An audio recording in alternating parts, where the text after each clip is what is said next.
Okay, so you've been digging into this whole "is Jesus coming back soon?" Yeah. question. It's been around forever, but like with all the craziness in the world, now it just feels, well, relevant. You hit the nail on the head. It really gets at our deepest fears and hopes, you know? Yeah. Like, are we heading in the right direction as humans? It's more than just theology. It's how we make sense of things when they feel out of control. You get that right. We have an excerpt here called "Is Jesus Coming Back Soon?" What the Bible really says. And they go straight to Acts 1:11, describing Jesus ascending into heaven. They're saying he's going to return the exact same way.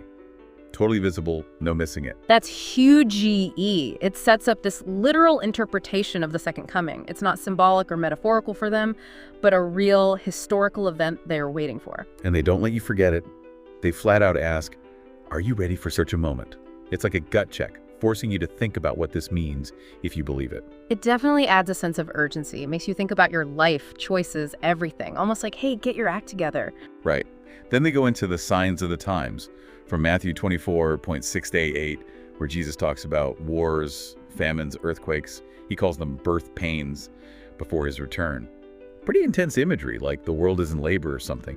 Is it a new beginning or the end? What's interesting is how they connect those verses to what's happening right now. It's classic in end times writing, linking ancient prophecies to what's scaring us today. Makes it feel urgent, relevant. Oh yeah, like all the global tensions, natural disasters, people thinking morality is going downhill. Yeah. And they don't stop there.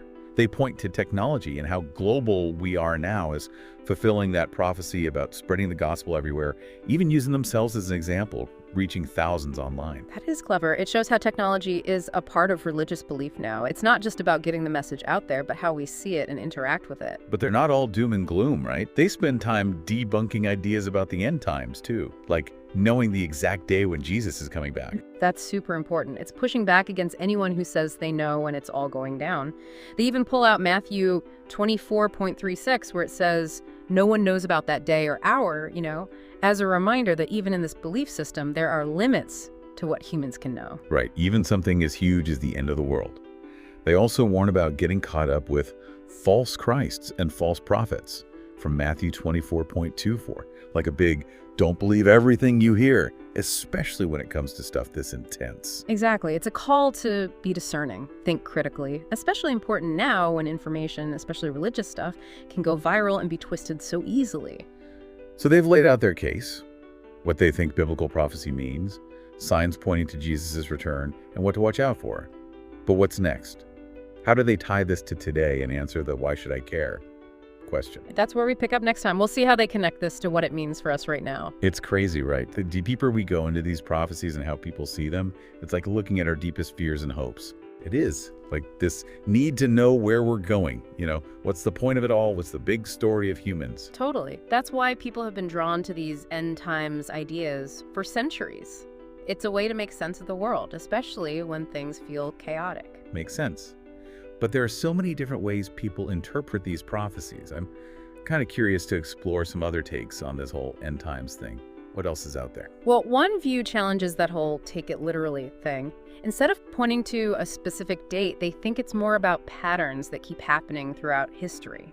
So instead of saying wars and disasters are unique to our time, they see them as things that have always happened and will probably keep happening. Exactly. They're all about this idea that human history is like ups and downs, good times and bad times, like a wheel, always turning. So not a sudden world-ending event, Right. but more like understanding these bigger historical trends. You got it. It's a more nuanced approach, recognizing that history is messy and things repeat themselves. Not as flashy as fire and brimstone, but it makes you think about how we act and learn from the past. Okay, I get that. But how does that fit with the Bible verses that seem to point to a specific end time? If we're not taking them literally, what do they mean? Good question. People who see it this way often say those prophecies are symbolic or metaphorical. Instead of predicting events, they're trying to teach us deeper spiritual truths or moral lessons. So don't get hung up on the specifics, but look for the bigger picture, the underlying message. Precisely, like that final judgment idea. Maybe it's not about a specific event, but about taking responsibility for our actions and trying to live a good life, not waiting for something to happen to us. I like that. Shifting the focus from external events to internal change. Exactly. engaging with these prophecies on a deeper level and applying them to how we live and understand ourselves. Makes sense. But what about Jesus coming back? That seems pretty central to most end-time stories. Does that still fit into this cyclical view of history? Things get interesting there. Some people who hold this view do believe in a second coming, but they might not see it as this sudden intervention, but more like the culmination of this long spiritual evolution. So not a dramatic interruption, but a gradual unfolding of a divine plan. You got it. Like humanity slowly becoming more enlightened and spiritually aware, something that takes generations, maybe even centuries. Interesting. So that's one perspective. But there are others out there, right? What are some other ways people understand these end-time prophecies? Another one really emphasizes our role in shaping the future. The idea is that while prophecies might warn us or guide us, we ultimately choose our own path. We decide how history goes. So it's not sitting around waiting for prophecies to come true, but actively creating the future we want. That's it. It's about recognizing that we have a responsibility, individually and as a whole, to make things better. We're not just pawns in some game. We're active participants. We can make a difference. Love that, like a call to step up and own our collective destiny. Absolutely. It's about understanding that we can influence the future, both in our own lives and on a global scale, that our choices really do matter. But how does that work with the idea of God having a plan? If we have free will, does that mean there's no divine plan? That's the million-dollar question. People have been debating that for ages. There's no easy answer. Some might say that God's plan and our free will work together. It's not one or the other, but this complex dance between the two. So God might have a plan, but we decide if we go along with it, whether we cooperate or resist. That's one way to see it. We can play a part in fulfilling or diverting from a bigger plan, and those choices matter, both in our personal lives and for the world. It's like this intricate back and forth between fate and free will. You said it. And it's happening everywhere. From the choices we make every day to politics, culture, everything. So we've got these two alternative views, historical cycles and human agency. They're pretty different from that literal interpretation we talked about before. But how do they all fit together? Any common threads? Or are they totally different? One big difference is how they see time. That first interpretation is very linear. Beginning, middle, end. The end is the whole point. Like a story with a climax that's already decided. Everything leads up to that moment. Right. But these other perspectives are more about cycles or a fluid understanding of time. It's less about reaching a specific endpoint and more about understanding the patterns of history. Or, like with the human agency idea, shaping those patterns ourselves. So it's how we understand the flow of history. Right? Yeah. A straight line, a spiral, something else entirely. Yeah. And how we see time changes how we understand prophecies and what they mean, whether they're fixed predictions, warnings, lessons, or calls to action. Another difference seems to be how much emphasis they put on human agency. That first source leaned toward a preset plan, specific events unfolding according to God's timetable. Humans are just actors in a story that's already written. While the other views, especially the one about human choice, give us more credit for shaping the future. It's less about following a script and more about making it up as we go. It's like a whole spectrum of beliefs, from everything's decided to we're in control, with different mixes of fate and free will. Exactly. And on that spectrum, there are tons of different interpretations and beliefs. What's cool is that they all make us think about those big questions about time, humanity's place in the universe, and what it all means. We've covered a lot today. Different takes on the end times, from literal interpretations to those focused on history repeating itself and the power of choice. It's mind-blowing how these beliefs shape how we see the world and ourselves. But what does it all mean for us today? Can we take all this and actually apply it to our lives? That's the key, isn't it? We can geek out on prophecies and interpretations, but it's about how they impact our lives, what we do, how we interact with the world. Feels like we need a moment to digest all this before we go there. Agreed. It's a lot to take in. But when we come back, let's bring all these perspectives together and see what they might mean for humanity's future. What do they tell us about our fears, hopes, responsibilities, and the choices we have as individuals and as a species? So we've looked at some really different ideas about the end times, from that literal view of Jesus coming back soon to the ones about history repeating itself, or how much power we have to shape the future. It's been wild. It has, and it really shows you these beliefs don't just affect individual people, but whole societies, culture, global events. It's huge. For sure. So in this last part, I want to talk about the future. What do all these ideas, all these end times beliefs mean for where we go from here? What's possible? What's scary? That's the big question, right? Because these beliefs are powerful. Let's start with that view of Jesus returning, like literally any day now. For people who believe that, it creates this urgency. It's all about spreading the word and getting ready. Like a race against time, right? Got to be prepared, got to help others get prepared too. Exactly. It drives this huge missionary effort, wanting to reach everyone with their message of salvation. And that can look different for people. I can see that. Some might focus on being super devout, living a life that pleases God. Others might get into activism or helping those in need, driven by compassion and wanting to ease suffering. It's about living out your beliefs, knowing you'll be judged on how you lived. Makes sense. Ah. So that's one way end times beliefs can shape what people do. But what about the folks who focus on those historical cycles and metaphors? How do they see the future? They tend to have a longer view of things, more nuanced. Yeah, less about a sudden end and more about recognizing that humanity goes through these ups and downs, these cycles. We're just somewhere in that bigger pattern. Right. They might see our problems today as part of this larger historical cycle. So they focus on understanding those cycles, learning from what's happened before, and trying to make things better. Less about bracing for impact and more about navigating the ship, working with the challenges and opportunities of history. Exactly. They get that history's messy and progress takes time.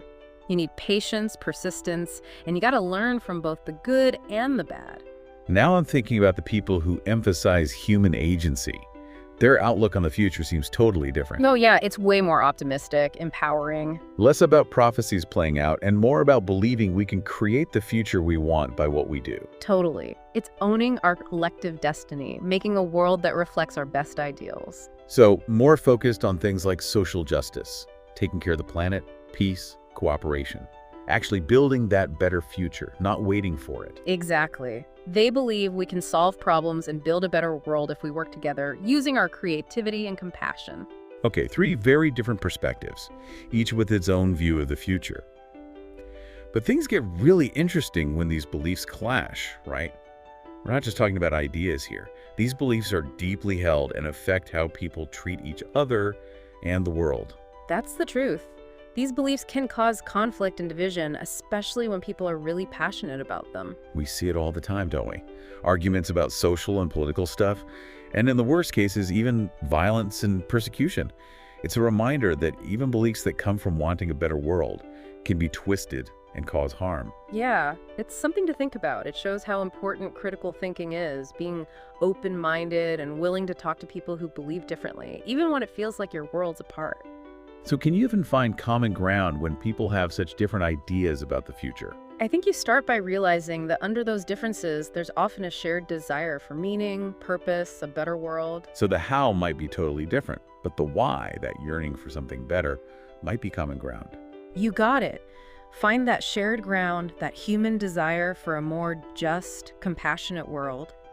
Build from there. Sounds great, but is it even possible in today's world? Everything feels so divided. How do you get out of those echo chambers and have a real conversation when you disagree so much about the future? It's tough, no doubt, but I think it starts with being willing to listen. Really listen, not just to argue back, but to understand the other person, even if you don't agree. Like putting aside your own judgments, trying to see the world from their perspective, understanding their experiences, what they fear, what they hope for, all the things that shape their view. Exactly, it's empathy. It's recognizing that everyone's got their own story, their own reasons for believing what they believe, and those beliefs usually mean a lot to them. Okay, so you've listened, really listened. What's next? How do you actually bridge those differences? Then you can share your own view, but be humble, be respectful. Not trying to win them over, just sharing your understanding and hoping it adds something to the conversation. Exactly. It's about building relationships, not winning arguments, recognizing that at the end of the day, we're all in this together, no matter what we believe about the future. I love that idea, but it's also intimidating. Where do you even start? Maybe by asking a different question. What if we stopped trying to predict the future and focused on creating it? Whoa, that changes everything. It's not waiting, it's doing.